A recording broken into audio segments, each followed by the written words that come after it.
I'd like to get started. Welcome, everyone.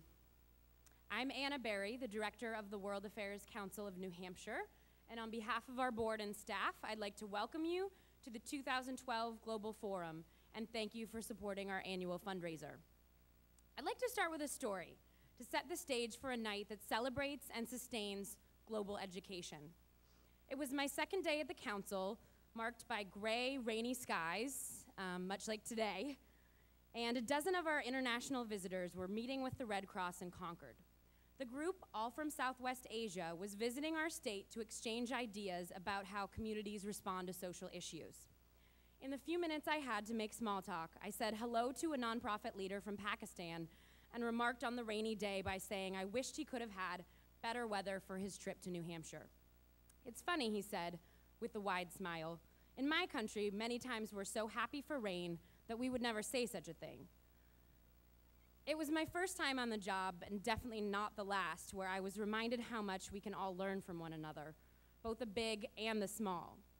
And I'm sure everyone here recognizes the tremendous value of global education and understanding. But let me remind you again how the World Affairs Council of New Hampshire is making a difference here and across the world. Over the next few months, we'll be bringing more than 60 emerging leaders from around the globe to the Granite State. Our International Visitors Program is not only increasing global competency in New Hampshire by connecting citizens like you with these visitors, but it's also improving the image of our state and our country abroad and serving as a catalyst for economic development and renewal here at home. We'll send 3 New Hampshire teachers to Turkey to explore the country's history and culture and bring what they've learned back to our state's classrooms, furthering cross-cultural understanding. And we'll be taking you and others beyond the headlines with experts on North Korea, on Syria, and on the global marketplace, fostering knowledge of world affairs.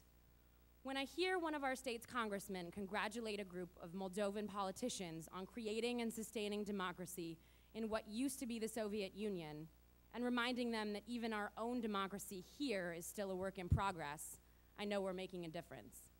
When I hear a student say she's gained a new perspective that couldn't be found in her high school history book after attending a talk on the Arab Spring, I know we're making a difference. If this were the Miss America pageant, well, I wouldn't be standing here, but I would also say we're making a difference by helping to create world peace.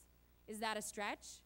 Well, as Senator Mitchell said when he accepted the Presidential Medal of Freedom 14 years ago, because we have the most powerful military force in our history, some in our country appear to feel that our rhetoric must be as loud as our weaponry. But the opposite is true. The stronger we are, the less we need to brag about it. At the right time and place, American idealism and optimism, combined with patience, understanding, and encouragement, can be valuable weapons in the quest for peace. So join us in creating global understanding and shaping foreign policy, one person at a time, here in our corner of the world, by continuing to support your World Affairs Council. And a special thank you to our most loyal supporters, our board members.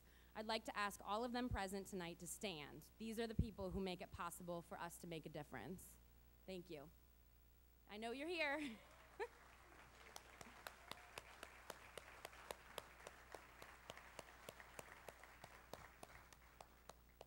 I'd also like to invite everyone here who's a member of the council to stand and be recognized for helping sustain our organization.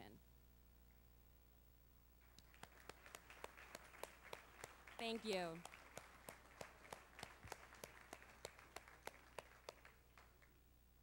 If you agree, as we do, that it's critical to prepare the next generation of American decision makers to thrive in tomorrow's world, stand with us too. I ask you to fill out the form on your seat and become a member of the World Affairs Council of New Hampshire tonight. Now I'd like to invite board member Herb Pence to the stage to thank our very generous sponsors and patrons.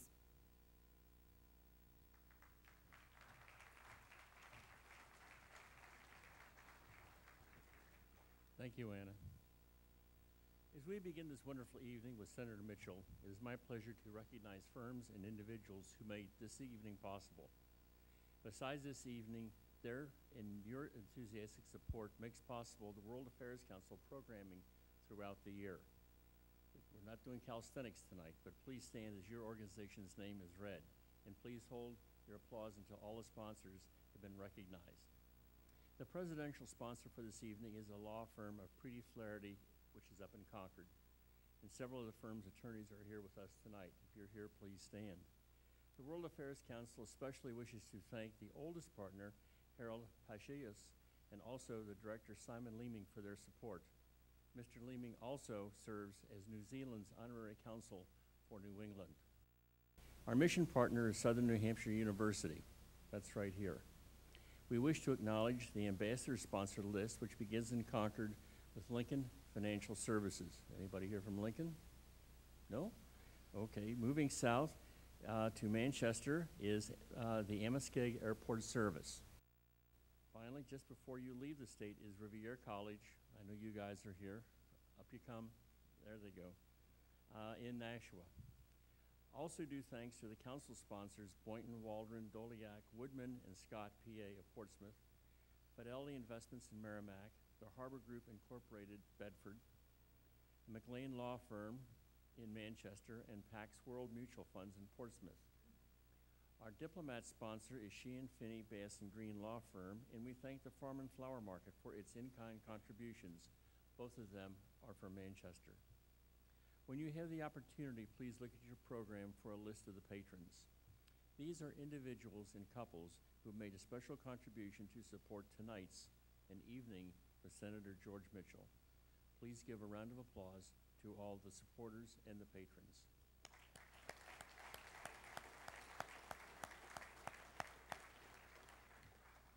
Thank you. And if you want to be a supporter of our next major program, please call Anna at the World Affairs office, but give her a day or two to recover from this effort. Anna, where did Anna go? Oh, Anna's behind me. Okay. Now I'd like to introduce a very special guest, Jim Choquette. Jim has been a social studies teacher at Londonderry High School for more than 20 years, and with the help of one of our programs, had the opportunity to travel to Turkey last summer. He's here to tell you in his own words how the World Affairs Council is making a difference. Please join me in thanking Jim for his work teaching our state students about the world.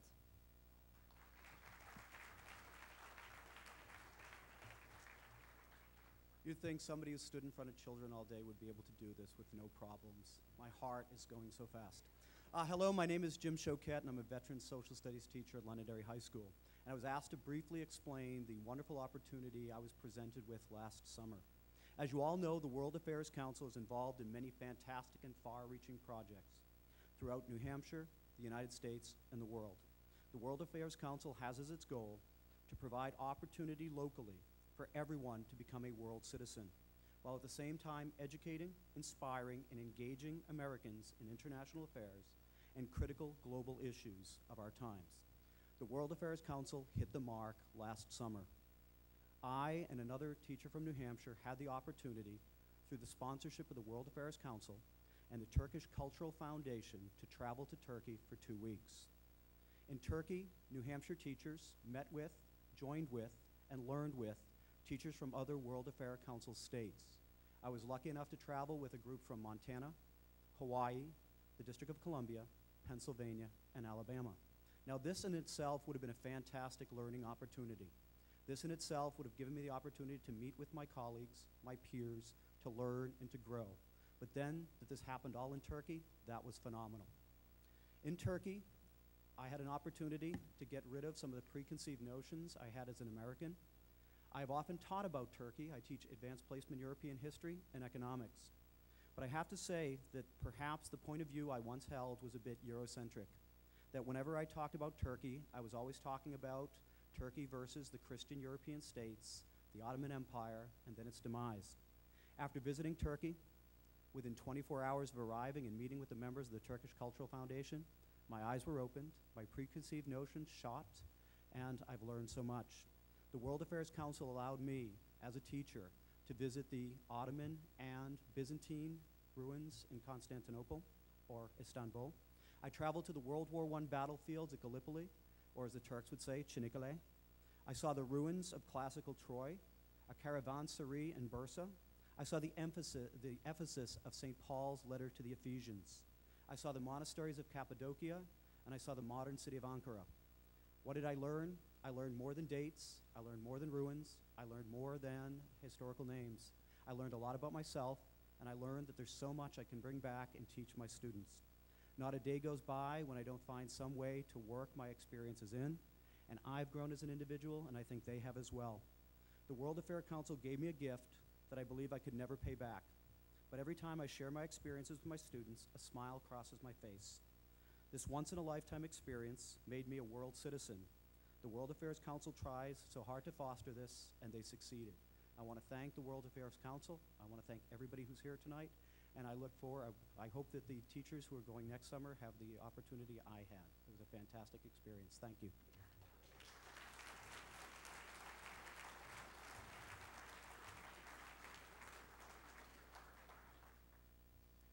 Finally, I'd like to introduce someone whose dedication to global education and our council inspires me personally, Karen Erickson.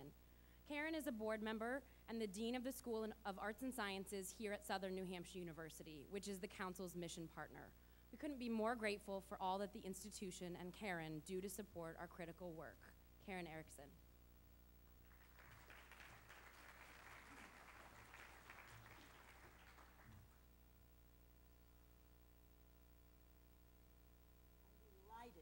To welcome everyone to our Occupy World Fairs evening.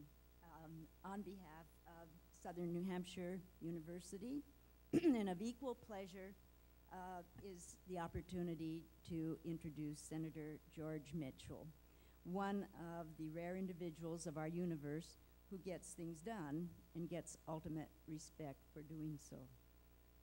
That respect comes very much alive in so many different ways.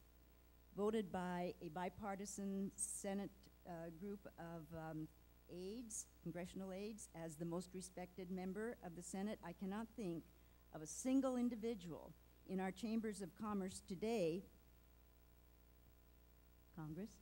in our chambers of Congress today, who would or could earn that accolade for a year, let alone to earn it for 6 consecutive years when George Mitchell held that title. And who, in the state of Maine, has been elected to the U.S. Senate with 81% of the popular vote as Senator Mitchell gathered in 1988. Living in Maine at that time, I can personally testify that you were one popular, cool candidate. Even-headedness and meticulous even-handedness are part of what make Senator Mitchell's work tick. Neutrality in negotiation, however, does not diminish his passion in and for argumentation. The clear determination in his voice rang out on the Senate floor for 15 years on environmental legislation, aid to housing and to education, child care, Americans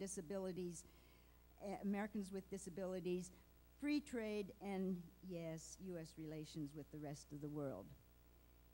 And that is a large rest of world, where he chaired the peace negotiations that raised the Good Friday Agreement between the Republic of Ireland and British-controlled Northern Ireland, chaired the International Crisis Group, and had at least 2 tours of duty in the Middle East, the first under President Clinton, and then his appointment by a 2-day-old Obama administration to step into brimstone and rocket fire as the president's special envoy to the Middle East.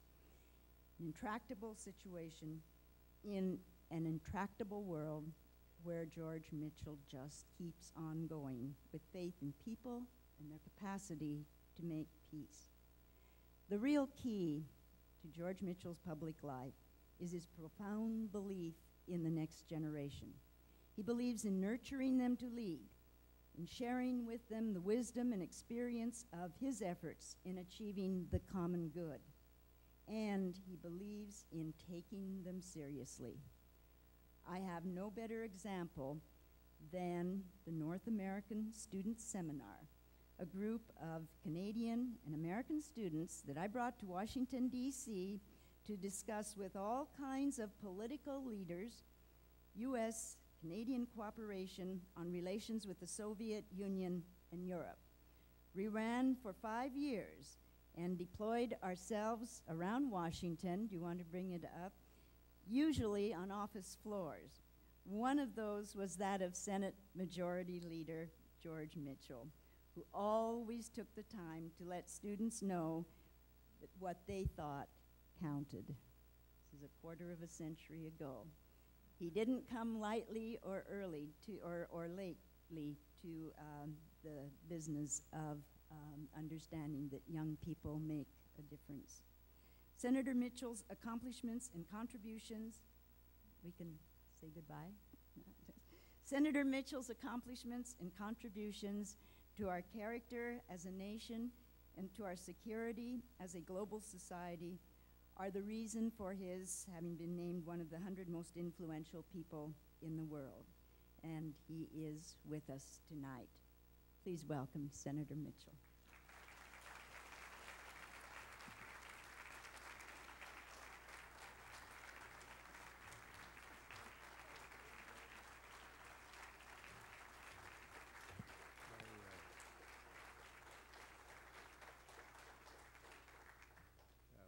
Thank you very much, Karen, for that very, indeed overly generous introduction.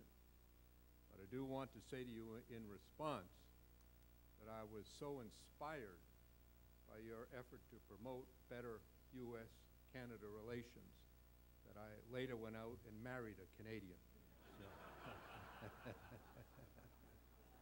Now, she doesn't know what the real reason was, so don't tell her.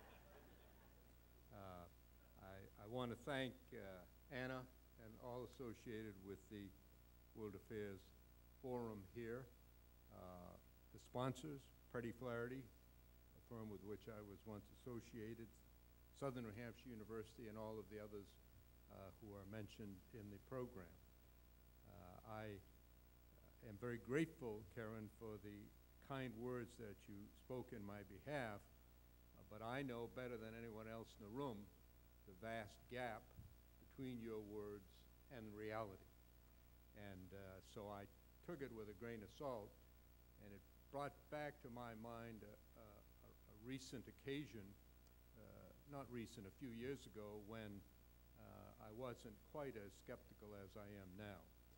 When I completed my work in Northern Ireland, I wrote a book about it, and when the book was published, I went on one of the obligatory book tours around the country to promote it. After several days of receiving lavish and increasingly untruthful introductions, my wife commented that I was getting a really swelled head because I was obviously believing what was being said. And I said, well, what makes you say that? She said, well, you may not have noticed it, but you're passing notes up to the introducer. And she said, the other night, one guy left out one of your honors and you berated him after the talk. And I said, no, it's not getting to me. Well, the final event on this tour was the Irish American Club of Stamford, Connecticut. I know there are some Irish Americans here because they're in every audience. And the one thing I learned on that tour is that there are more Irish American clubs than there are Irish Americans in the United States. So by the time I got there and I'd been listening to all these introductions, my head was about this big and I could just barely squeeze in the front door. So when we walked in, the first person I encountered was an elderly woman who rushed up to me in such a haste that she bumped into me and said, I'm so thrilled to meet you. She said, I don't even live around here. She said, I drove 2.5 hours to come down here just to shake your hand and to get you to sign my poster. She said, will you do so? She had a big poster in hand. I said, well, yes, of course. So she handed me the poster and handed me a pen, and I looked at it before signing it, and I said to her, I'm very happy to sign your poster, but I just want you to know I'm not Henry Kissinger. His picture was on the poster. And her jaw dropped, and she said, you're not? She said, well, who are you anyway? And when I told her, she said, "Oh my God, this is terrible." She said, "I drove 2.5 hours to meet Henry Kissinger. Now all I've got is you." Well, that deflated me, and it took me back to an earlier time. The year I got the 81% of the vote, I had a similar experience, not identical. I was campaigning door to door in a rural area in central Maine, a couple of days. And on the first day, one of the farms I went to was a dairy farm, and the farmer was very proud of the fact that just a few weeks before, he'd completed a deal to sell 2 of his prize cows to the government of Saudi Arabia. They were in the process of upgrading their dairy stock, and this guy had 2 prize cows, and he made the deal with Saudi Arabia. He said, "Would you come out and have your picture taken with my cows?" One of the secrets of success in politics is the ability to make a fool of yourself gracefully. So I went out and I had my picture taken with 2 cows. And it appeared in the newspaper the next morning. And I was completing my door-to-door the next morning, and I knocked on the door at one farmhouse. It's a real long way, dirt road in off the main road. And this crusty old Maine farmer answered, trying to think of something to say. I said, "You got a really long driveway." He said, "Well, yeah, if it was any shorter, it wouldn't reach my house."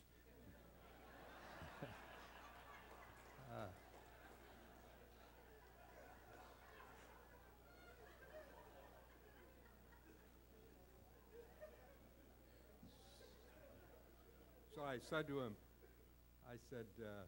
"Well, I'm Senator Mitchell." He said, "I know who you are." I said, "How do you know that?" He said, "I seen your picture in the paper with them cows."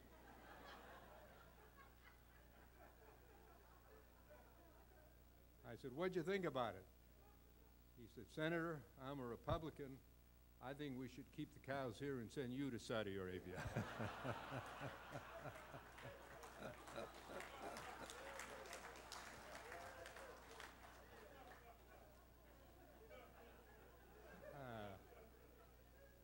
Just a few weeks later, I got 81% of the vote, and I happened to be driving through that small town on my way back to Waterville, where I grew up, and I was sorely tempted to stop in. But I resisted the temptation, and I went back on my way. Well, I'm glad to be able to participate in this forum. I'm going to speak for a while, and then be glad to take your questions. Karen's going to moderate the question-answer period. The world, as this forum is named after, is a big place, and there are a lot of affairs going on in the world at any given time. So I can't cover them all. But I am going to touch just briefly on 3 subjects: Europe, the so-called Arab Spring, and then the Israeli-Palestinian conflict.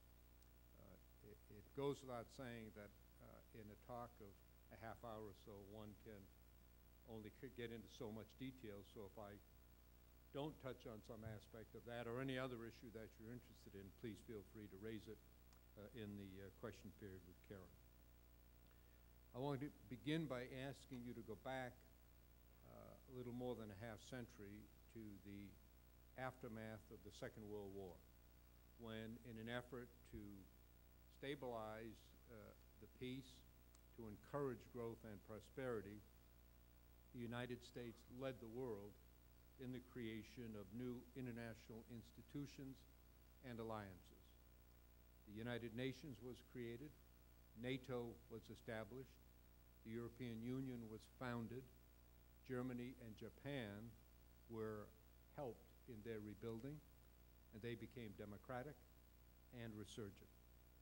So what started as the North Atlantic Alliance, a discussion between U.S. and British leaders during the conflict, became one of the most successful collaborations in history.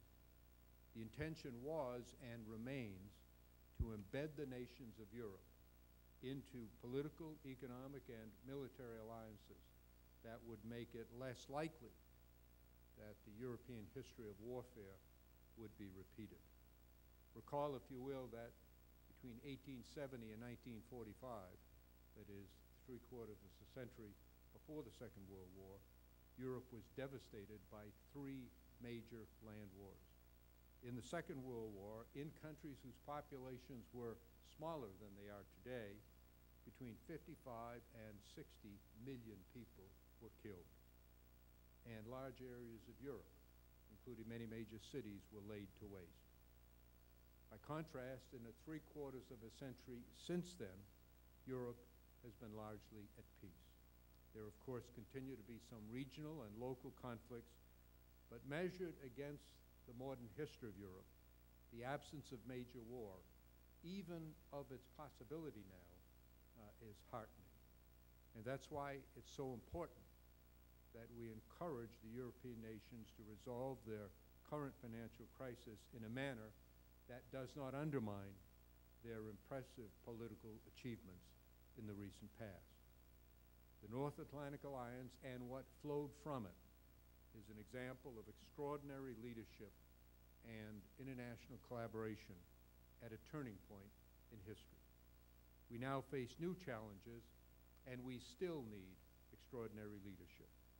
One challenge which did not exist ever in human history before the Second World War is the potential proliferation of nuclear weapons.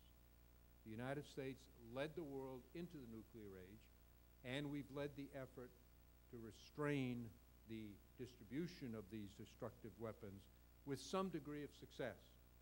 There are many countries who now have the capacity to develop nuclear weapons who voluntarily refrain from doing so in reliance upon the United States.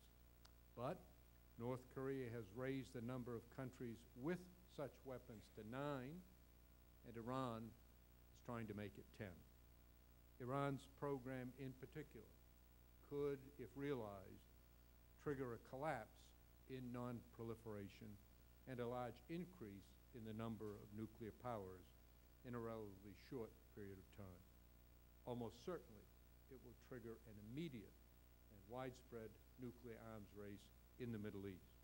So it is of the highest importance that our country sustain and intensify the effort to limit the spread of nuclear weapons.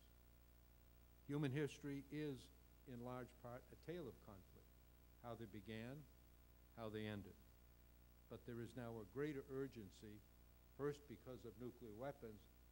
Nuclear war might be the end to all conflicts, not an end to a conflict. There are other reasons for concern as well. The number of people on Earth is rising rapidly. The number of nation states continues to grow and is nearing 200. The number of non-state organizations which rely on acts of terror continues to increase. Rapid technological developments make it much easier to start and conduct conflicts than it is to prevent or end them. And sadly, inequality, injustice, and the absence of freedom are still a reality of life for vast numbers of people around the world. And at the same time, poverty, famine, and disease, conquerable disease, continue at appallingly high levels. It took 18 centuries following the birth of Christ for the world's population to reach 1 billion. The most recent billion was added in 15 years.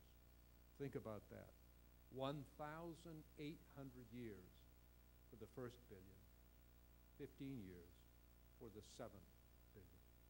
Although the rate of increase has recently slowed in some parts of the world, a credible estimate is that by the middle of this century, there will be between 9.5 and 10 billion people on Earth. And almost all of that growth will take place in poor and less developed countries, especially in sub-Saharan Africa. That means more competition for land, for water, for economic growth, and for political power, and inevitably more conflict. Much as we would like to imagine a world in which conflict does not exist, that is simply not going to be realistic in the coming century. And especially since technology continues to enhance the ability of human beings to kill ever larger numbers of other humans with fewer resources and fewer people. I saw some of these effects firsthand in Northern Ireland. I spent 5 years there, chairing 3 separate and related discussions.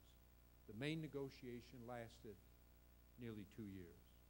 In the end, we were able to get an agreement, thanks in large part to the courage of the political leaders of Northern Ireland. They are ordinary men and women. They spent most of their adult lives in conflict, and yet, at a critical moment in their nation's history, they rose to the occasion and came together for peace. Under intense criticism from hardliners on both sides, they made principled compromises that put at risk their careers and their lives. There are ideologues everywhere in the world, and there were many in Northern Ireland who regarded any compromise, any concession, as a sign of weakness, a lack of conviction, indeed, an act of treason. And so these men and women risked their careers, and many of them sacrificed their careers, risked their lives. 2 of the delegates were assassinated during the talks, and risked the safety of their families. But in so doing, they brought peace